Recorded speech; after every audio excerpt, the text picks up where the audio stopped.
Efficiency Canada's discovery session on Friday at noon or morning or afternoon, depending on where you are in Canada or maybe around the world. We do have some people joining us. I'm Natalie, Irwin, Director of Stakeholder Engagement here at Efficiency Canada. Welcome. Again, I hope it's now February. I can't believe it already at the same time. It still feels like the same day since last March. Which is very much in line with our topic here today, but I'll get to that in a minute. Just a reminder that to please hold your questions until the end. There's two ways to ask questions. One is you can raise your hand, your virtual hand, and I can unmute you and you can ask your question yourself. The second way is at the bottom of your Zoom screen, you'll find the Q&A box and you can type your question in and I will try my best to narrate that for you. And that's pretty much about it. The only role that we do have is the same one that we have for our presenter is no sales pitches. So that's for all of you people out there, that means no statements disguised as questions. So that is a rule that we try to keep to just to keep it interesting and fun for everyone here that's joining us today.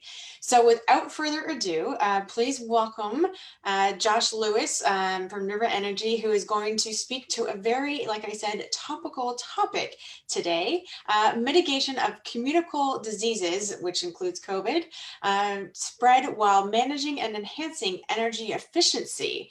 So I'm really excited to find out how you've looped energy efficiency into this, Josh here. So again, I'm going to let you get started, and I'm really looking forward to this presentation to learn more. Thanks, Natalie. Appreciate this opportunity and glad to share this information with everybody who's attending this session today. And of course, we're recording this, so it'll be available later as well. Like it says there on the slide, you know, this pandemic has forced building owners and operators to implement strategies to, you know, improve indoor air quality and reduce the risk of disease transmission. But we need to look at that in terms of energy efficiency because, you know, and what are the measures being deployed and what are the positive and negative impacts that they can have on the operation of our buildings and the utility costs. So just to open it up, you know, we need to first understand the total ecosystem of transmission vectors of COVID-19. And certainly these transmission vectors are not unique to just COVID. We have seasonal colds, seasonal flus. But in terms of the risk of transmission vectors, we have person-to-person airborne particles as well as contaminated surfaces. So looking at person-to-person, what do we do to mitigate those risks? Well, we wear masks, we social distance, we've installed a lot of plexiglass barriers in retail locations and offices. We are being forced into small bubbles of interaction so that we don't have a lot of people around us to spread the diseases. And we're also working from school at home. This is the biggest work from home experiment that the world, I think, thought they would ever run, but we're right in the middle of it right now. Some people think it's going well, some people not so much, but in any case. Then we look at airborne particles transmission. And, you know, the mitigation strategies here are primarily filtration, dilution, purification, as well as humidity. Now, that's going to be the focus of this presentation, and that's where we're going to do our deep dive. But the other part is contaminated surfaces.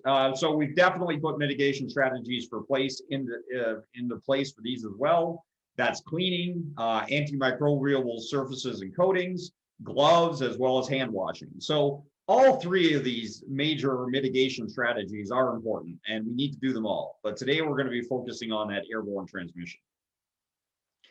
So when we talk about airborne particles in HVAC systems, transmission is a real concern, especially for COVID-19. It was not fully understood, obviously, at the beginning, whether it was large droplets, small droplets, what the distance and the risk and the time factors all were. But it's been shown now through various studies, data, contact tracing, and even a lot of the data that the NFL has collected. They've collected millions of data points in terms of tests and contact traces, and the CDC just released a paper showing how great the risk can be from airborne transmission. The picture you see there on the right is actually from an outbreak associated with a restaurant in China, very early in the pandemic. And what happened there is one patient came in that night in January infected, And when the people left the restaurant, many people were infected on that one side of the restaurant. And the studies, and there's articles linked in this presentation with further details, kind of are indicating that that EC unit on the wall, which was recirculating air, actually pulled air around that side of the restaurant and infected all those other people from patient zero. Yet the other side of the restaurant, which is really not that far away, there was no infections there that night because the airflow wasn't on that side. So it's data like this, and this was, an early case, but there's certainly been other cases built since then which show just how transmissible COVID is in airstreams and inside interior spaces. Now, there's no single solution to fixing this issue. It's a multitude of things. We're gonna talk about a lot of things today at a high level. But what are we looking to do? Well, we definitely want to improve safety. You can never put a price on the health and safety of any individual. But at the same time, business owners and building operators want to reduce their risk and liability. They want to maintain comfort. And they also want to manage and conserve energy at the same time. So how do we try to achieve all these things simultaneously? So when we're talking about balancing safety and energy efficiency, to mitigate risk while managing at the same time, we have to realize, first of all, that the energy efficiency in HVAC systems has typically entailed items that are not necessarily down the same path as indoor air quality. For example, tight control of temperature set points, both occupied and setbacks. Well, that's something common that we should be doing. Typically, though, basic filtration is the most energy efficient, only operating fans when required, minimizing fresh air intake into the building, also letting humidity levels float, especially in the wintertime. So doing all these typical things is usually what we think of in terms of creating the most energy efficient HVAC system. Now, we can benchmark against hospitals for a lot of this because hospitals have very high HVAC energy use due to the codes and standards developed by ASHRAE, specifically, standard 170. But hospitals have the densest and most energy intense HVAC systems per square meter of building space, really compared to most other buildings, right? Because they have constant volume systems with high fresh air percentages, really tight filtration. So I think we can learn from hospitals and translate that into other buildings, not taking it necessarily to the same level as hospitals. That would be near impossible, but trying to get to that mark. Now, but COVID has forced us to rethink what HVAC systems need to do. We always talk, energy efficiency was the key driver, but now indoor air quality has raised its ugly head, and so it should, because we need to make sure our buildings are safe and healthy, right? We need to effectively remove most contaminants out of the air. We need to keep air moving within buildings. We need to guarantee fresh air exchange rates, and we need to actively control humidity levels. Some of this is part of standard HVAC design and standard building codes. But we've tweaked out maybe some of this over the years in our quest for efficiency without really considering the indoor air quality because it wasn't an urgent concern, but now it is now.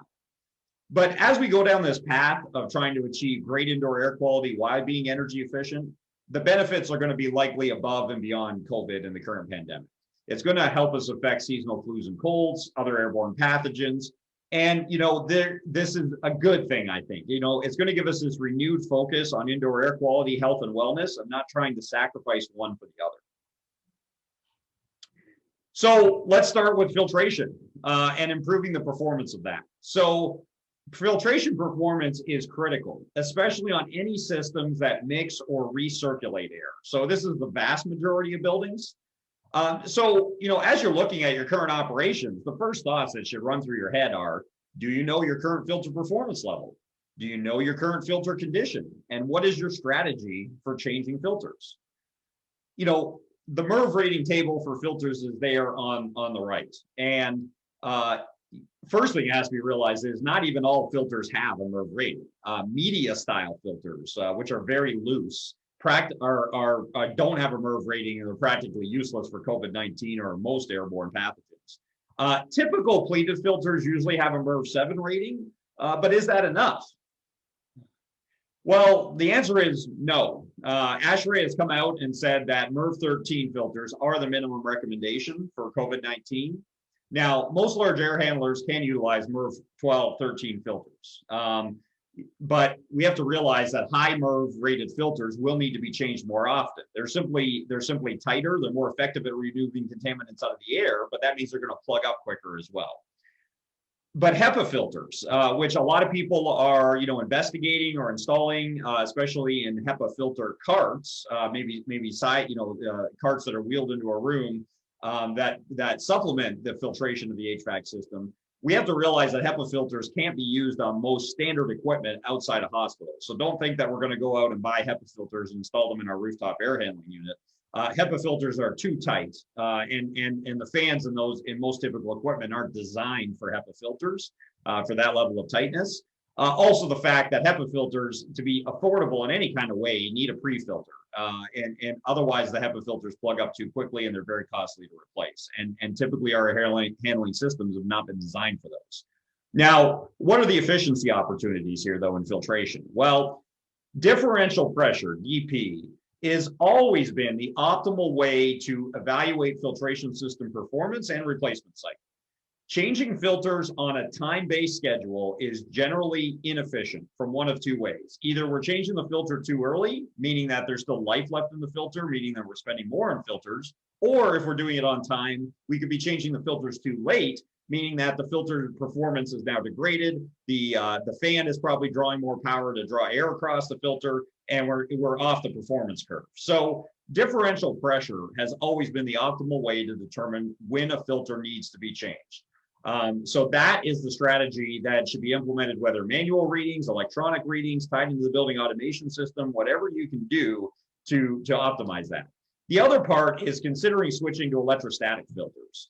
This is not new tech, certainly been on the market a long time, but you can get very high MERV ratings on electrostatic filters with very low differential pressures. And electrostatic filters basically use electrical static discharge as the air flows by to draw contaminants to their surfaces. Now, those surfaces do need to be cleaned once in a while, but the airflow is very smooth through them. So they do work at a very low differential pressure.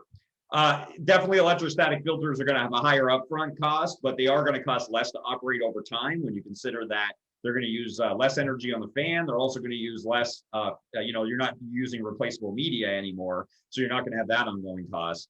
And these types of filters can be retrofitted into existing systems. So it's definitely an upgrade that can be done in a lot of typical air handling units. So it's something to definitely investigate. Now, the efficiency pitfalls here, though, is, we do need to consider the pressure drop across any filter, whether it's the one we're using or the one we want to upgrade to, because too great is going to drop the air flow, which is not good for risk mitigation, and increase the energy usage. So you got to kind of get a double negative out of that. And only, the tip here is only make sure that you look really intently at the filters with return or mixed air.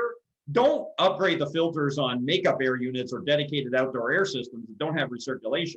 Those units are just drawing 100% outdoor air in. Outdoor air we can consider in virtually every case to be relatively clean, certainly probably not infected with COVID.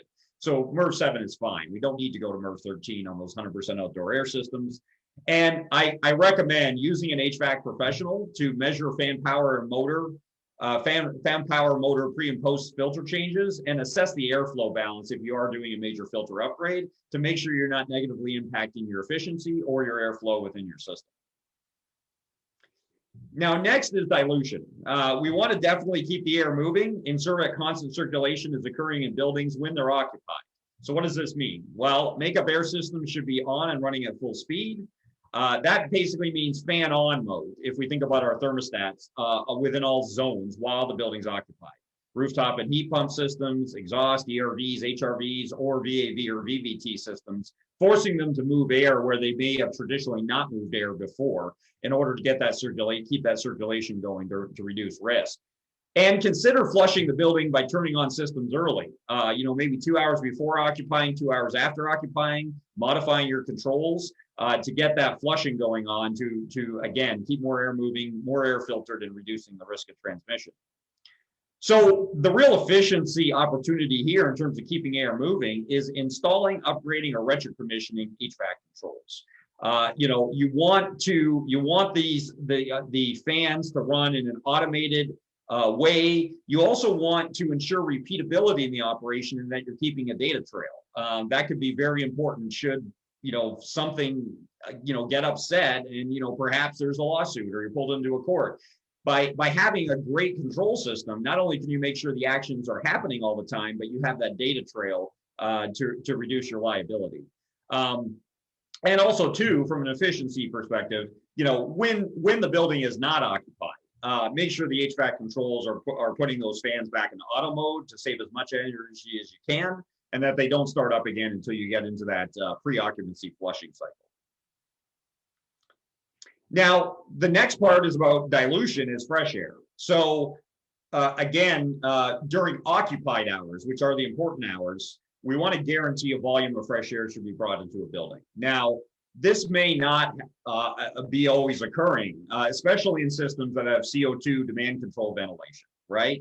Typically, those types of systems are set up to bring in only a minimum amount of fresh air or no fresh air unless the CO2 levels in the space in the building rise above a certain set point. 800 parts per million is around normal, can be slightly more, slightly less, but that's pretty typical.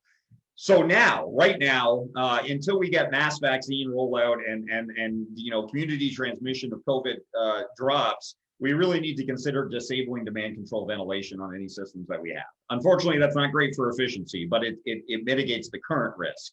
Now, for dedicated fixed volume makeup air for larger buildings or rooftop units with economizer, it is critical to understand the size, setup, and current operation and the maintenance state. I've seen a lot of economizers in my time that fail silently closed. Sometimes they fail open, but a lot of times they fail closed, and all of a sudden you're not bringing any fresh air into the building, whether under a demand control ventilated strategy or even a fixed percentage fresh air ventilation strategy.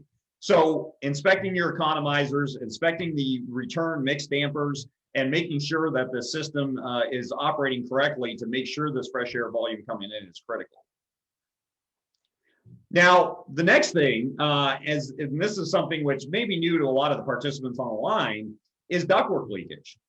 So all ductwork systems leak, but to be perfectly honest, this is not necessarily common knowledge. But ductwork leakage within buildings impacts both the indoor air quality and the energy efficiency.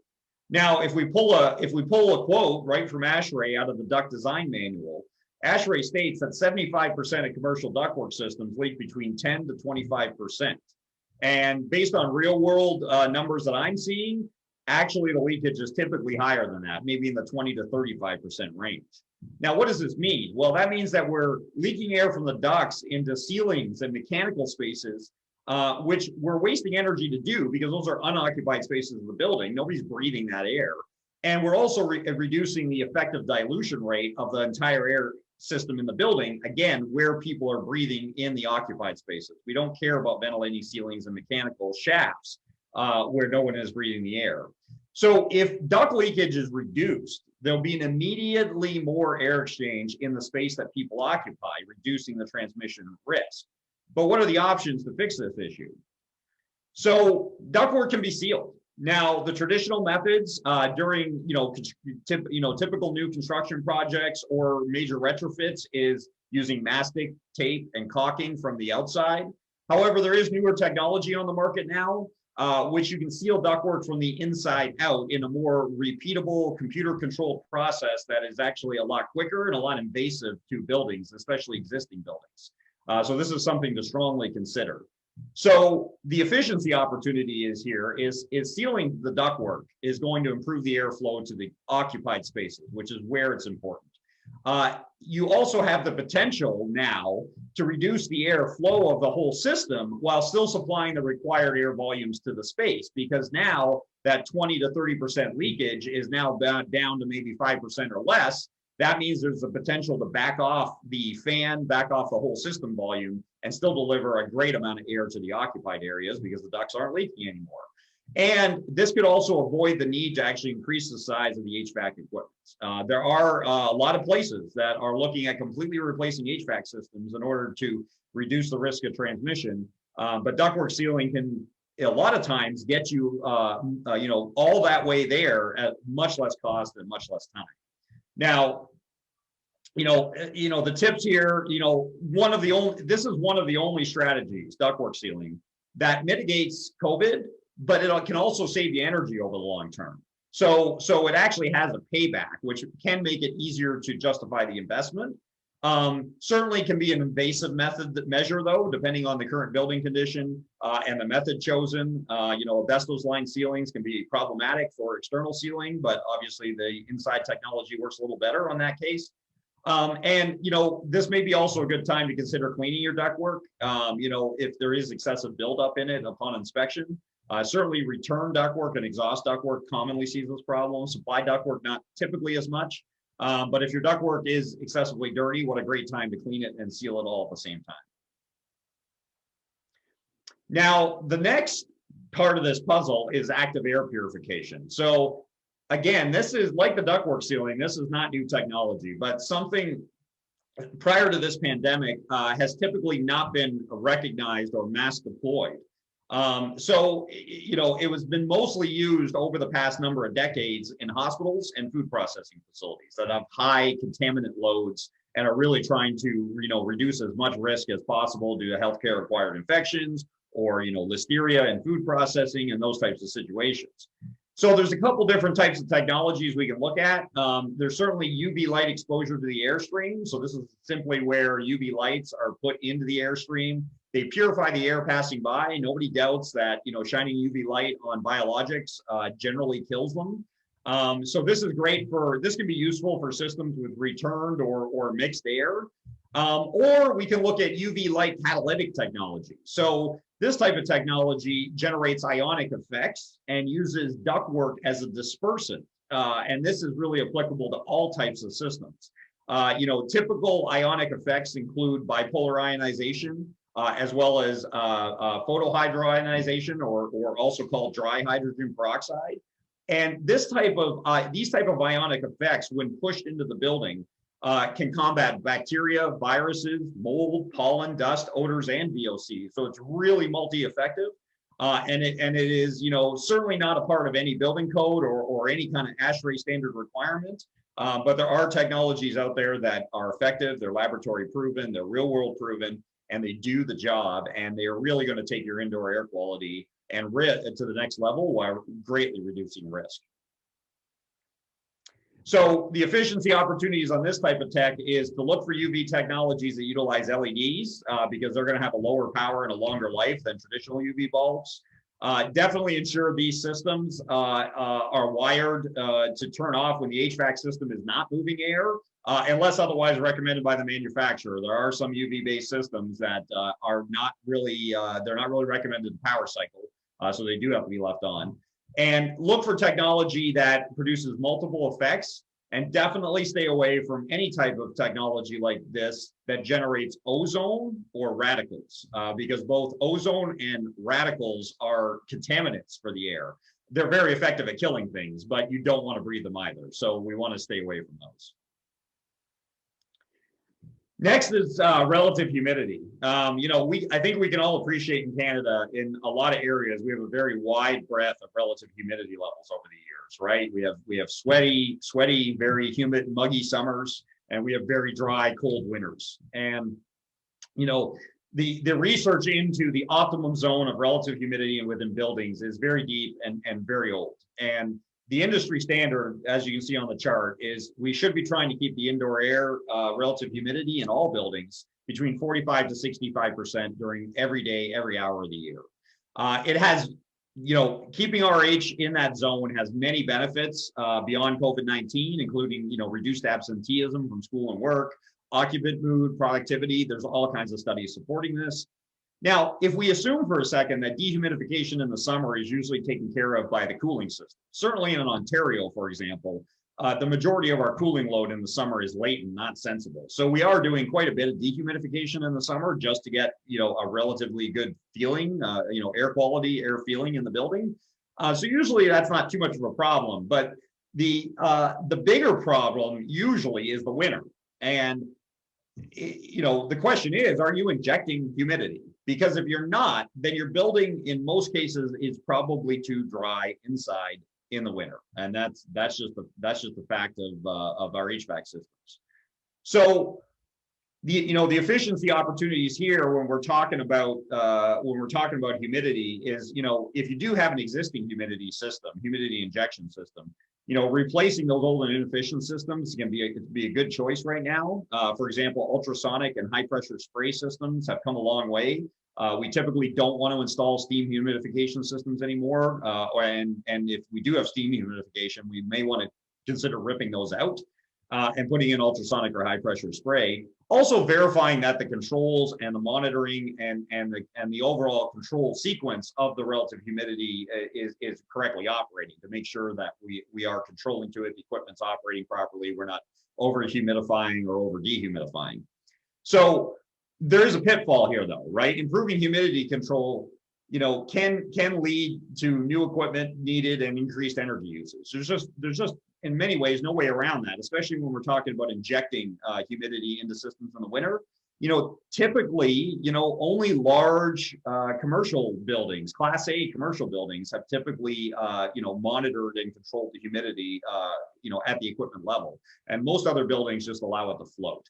But that can't be the reality going forward. And as I said, there's a lot of benefit doing this, not just for COVID, but for the future and for forever. And the tips here is, maintenance is key. Humidity systems have known to be problematic or not well maintained. So you need to control them well, monitor them well, and maintain them well in order to keep their operation functional. So what we have here is a menu of complementary options. What we went through, we talked about improving the filtration, keeping fans running during occupied times, keeping makeup air systems or economizers at full volume during occupied times. That may not mean 100% outdoor air, especially on standard rooftop units, which are typically only rated for, maybe 20% fresh air intake max. But whatever we can do is going to improve the air quality and mitigate the risk of transmission. Certainly disabling CO2 demand ventilation control, as much as that pains me, we need to think about doing that right now during occupied times, at least again, until the herd immunity and vaccine rollout take effect. Enabling the building flushing pre and post occupied times is a great additional control strategy to reduce risk. Sealing the ductwork, this is one of these only measures that actually has payback in terms of energy efficiency. So it reduces risk today, it pays back on energy over the long term, and it can also create a more comfortable building because we're going to get more regular air supply to all zones. So definitely something, if it's not in your portfolio, to think about. The active air purification, certainly, people want to know more information about that, how these ionic effects like bipolar ionization and photohydroionization work in the air, how they're effective at killing not only COVID, but all other kinds of contaminants in the air, because it's something you can't see or smell. So there's a little bit of skepticism in the market, but there's certainly enough data and studies now to show that technology works. And the humidity control. Humidity control is something we should have always been doing in buildings. But now, renewed focus, trying to do that. And, looking at that graphic on the right, we spend 90% of our lives indoors. And it's actually, very typical that our indoor air quality is not as good as our outdoor air quality. And that's a fact that most people don't realize. I call that effect the IAQ trap. And what it is, and I'm as guilty as this as anybody, is subconsciously, we walk into a building, and if the temperature is good and we don't smell anything, we assume the indoor air quality is good. The reality is that's not the case, and it's never been the case, and never will be the case. Just evaluating a building on what the temperature we feel and whether it smells or not is no way a good indication of indoor air quality. It doesn't tell us the CO2 level in the air. It doesn't tell us the contaminants in the air. So we need to put the measures in place in order to be able to consistently achieve good IAQ while being efficient. It's the only way to guarantee the health, safety, and efficiency of our buildings. So here's a final slide, and then we'll go to the questions and answers. Just looking at a high-level view of what we talked about here today, and the arrows are indicating for each of the measures. If it's a red arrow up, that means it's probably negative to energy efficiency. If it's a green arrow down, could have a positive impact on the energy efficiency of your building. And the air purification through LED technologies, that's typically a wash. It doesn't really consume a lot of energy, or it doesn't really save energy either. So that's why it's got the two gray arrows, because from an energy efficiency perspective, it's a wash. So thank you everybody for your time, and I think now we're going to go to the questions and answers. Yeah, thanks so much for that, Jossa. I know I for sure learned a lot. So a little bit, some of it was over my head a little bit. I won't be afraid to admit, but it was really interesting. Thank you for that. So I'm actually going to welcome my colleague Kevin Lockhart, who is our efficient building lead, and he's going to join us here. And I think he's going to come up here and answering a few questions along with Josh. So just a reminder, there are two ways to ask questions. One is you can raise your hand and I can unmute you and you can ask yourself.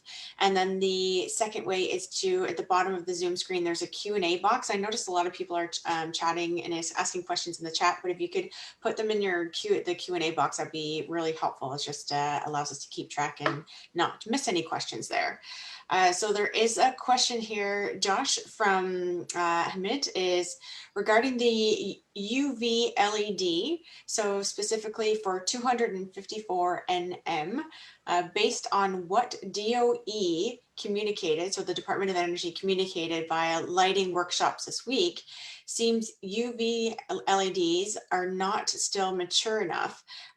Do you have any more data on that subject to share, or can you elaborate? So that's for Josh. Yeah. So that may be a difficult question to get to the full answer on, not knowing kind of the background of where they're coming from. But certainly, yes, UV light is over a wide range of spectra, a wide range of frequencies, right? I don't know I don't remember off the top of my head the nanometers from one end to the other, but it is a range, right? So some frequencies of UV light are going to be more effective at killing viruses and bacteria when exposed to them. There's no doubt about that. And LED UV lights generally do produce different frequencies than the traditional fluorescent or other styles of UV lights. I think the key driver here, though, is to think about, am I using the UV light to try to directly kill the viruses and bacteria just simply through exposure? Or am I using the UV light as part of a catalytic reaction in the ductwork to create beneficial ions? That's a completely different application and a completely different way of applying the UV to generate ionic effects, which are then spread into the space through the duct system as those ions are carried down. So certainly would like to explore that a little more, but you really got to look at the UV and the application that you're using.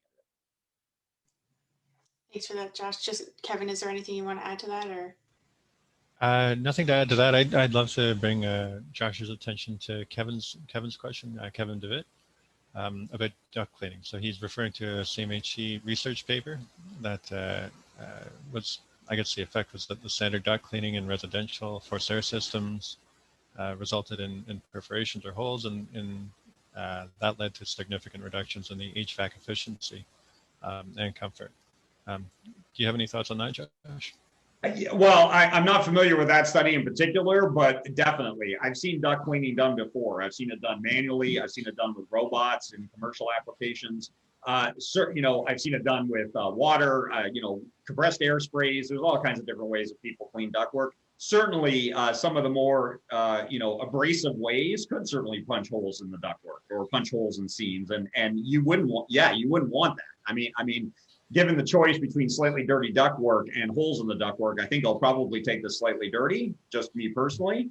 So certainly, I would be very cognizant about the methods that you are using to clean the ductwork, but also consider the fact that if you clean the ductwork, that you can also seal the duct. You should really strongly consider sealing the ductwork afterwards. Even if you don't create any new holes in the ductwork system through the cleaning process, there's still going to be holes in there. That's just typical of the way we've been installing ductwork. So sealing it afterwards can restore the ductwork to really its design conditions. That's great. Thanks for adding that. There's a question here from Susan. She asks, what about electronic air cleaners for COVID? Do you have any knowledge on that? Yeah, so there's all kinds of different electronic air cleaners out there. Without going into necessarily all the technologies, I would just like to maybe clarify the difference between active air purification and passive air purification. So passive air purification are any type of system where the air needs to be drawn through the equipment in order for it to be, in order for the COVID or whatever's in the air to be neutralized or captured. You know, examples of those are HEPA filter carts, a lot of electrostatic air cleaners, and a lot of them use PCO or photocatalytic oxidation technology, which, you know, they draw air through, a unit, which could be sitting in the corner of a room, could be in a ductwork system, and they do neutralize, contaminants and viruses and bacteria in any of the air that's passing by. Versus active air purification, which is more down this ionic route that I was talking about, where you don't actually need to pull the air through the system. The system is still, the ionic effects are still generated in a cart, or they're generated in the ductwork system, depending on your your building and how they're installed. But they're actually pushing out active ions into the air, which coat all, which, basically fill every cubic inch of the space. And some of them are even effective not just against airborne contaminants, but those ions actually go against surfaces as well. So there really is a fundamental fork in the road there when you're talking about air purification, passive versus active. And then there's, subparts underneath that, or sub technologies, which fall into one of those two categories. I'm following the great questions in the chat. I'd love to see if we could work through those. Josh, I'm not sure if you can see them. There's a question here about flushing the building. If there's a positive COVID case, if 2 hours would be enough to flush the entire building. That is probably an open question that is very building specific. Certainly, the answer to that question would start with what volume of, if you are going to flush the building, what is the maximum volume of fresh air you can bring in every hour through the HVAC system, and what is the cubic interior volume of the space that you're putting that air into, right? Like how many air changes per hour or fresh air changes per hour can you get in a building using the mechanical equipment that you have? That can vary wildly from different building types. I've worked in industrial plants where they change the air over in a 1 million square foot tall industrial building every 45 minutes. But at the same time, a lot of commercial institutional buildings are not built with HVAC systems that have that kind of volume, especially fresh air volume. So you would need to run those longer to get that same turnover effect. So there's no hard and fast rule. The 2 hours is kind of a general guideline for daily operations. Certainly, if there was a confirmed case, you may want to run that type of setup, the flushing setup, for maybe several hours, maybe even a day or two, in order to mitigate risk as much as you can. There are no certainties. There's only ways to mitigate risk and reduce risk. So is that the case with, you mentioned a little bit, if there's outside air circulation as well? Because someone in the chat mentioned that schools in BC are ensuring, obviously they have warmer weather there, that ensuring that the windows are open there to ensure airflow. Does that change the results at all, or I guess approach? It doesn't change the approach. I certainly didn't mention opening windows, but if you can open windows, open windows. There's no question about that. Opening windows is only going to improve the efficiency of diluting and changing over the air in that space. Now, a couple things on that. Opening windows is generally not the best for energy efficiency.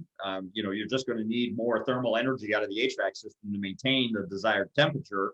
And the other part is, they're pretty lucky in Lower Mainland BC, we can't do that in Ontario, right? In the wintertime, especially this last week. But really, it's just not an option for the vast majority of the country. But yeah, once the spring rolls around, definitely start opening those windows again for sure. So Josh, just to add to that, I guess in Ontario or other colder climates, in an ideal world, what we can do is increase the air tightness of our buildings and use balanced ventilation to provide that fresh air. That would also allow us to control humidity levels. So I think there is a strong tie-in with energy efficiency, but as you mentioned earlier, maintenance of your existing system, and then the same upgrades that you would use for energy efficiency and air tightness will also help mitigate COVID as well. Mm-hmm. Yep, I would agree with that, Kevin. Awesome. A question here from Edward is, he understands how humid air can promote bacteria growth, etc. But how does drier air promote bacteria growth? I'm not going to be able to flip back here. I'm not going to be claim to be an expert on the exact science behind how relative humidity levels affect bacteria, viruses, and everything else you see on this chart here.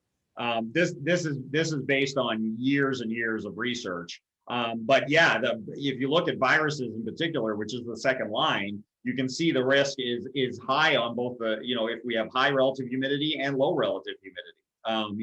That may be due to a combination of effects. Like when we have high relative humidity, there's a lot of moisture in the air, so they're easier to grow and maintain their integrity, before dying, right? When we have low relative humidity, maybe it's got something to do with the impact of the fact that they desiccate themselves pretty efficiently, but they survive, but in a desiccated state, and that can be reactivated as soon as they touch some wetness, right? So I'm just taking a guess there, but this is based on years of research. This chart may not be the exact chart that ASHRAE publishes, but it's very similar to what has been out there on the market forever. And certainly, I think we can all appreciate, especially on the low side. I mean, we typically do a good job in Canada of dehumidifying our air in the summertime. We size our air conditioning systems to do that, because if they didn't, our buildings would be stuffy and uncomfortable. It's really on the low side that we suffer at. It's not uncommon to see typical multi-res or commercial buildings running around 10 to 15% relative humidity in the winter, because they're just not humidifying. And when you're bringing in that cold outdoor air and heating it up, the relative humidity just falls through the basement. So humidity injection systems, although they haven't been as common, except on typically commercial Class A office buildings, they're definitely something we should be considering more and more standard equipment. Awesome, thanks for that. And I know you mentioned ASHRAE. They have a lot of fantastic references and reports in there. So be sure to check out the ASHRAE website as well. Josh, I'm just going to get you to flip to the very last slide that you have there, because Josh's contact information is up there. So if anyone has any further questions or would like to reach out to Josh directly, his email's up there. Also, if you don't have a chance to jot it down before we end, feel free to reach out to myself or info@efficiencycanada.org, and we can connect you and Josh directly as well, or with my colleague Kevin Lockhart as well.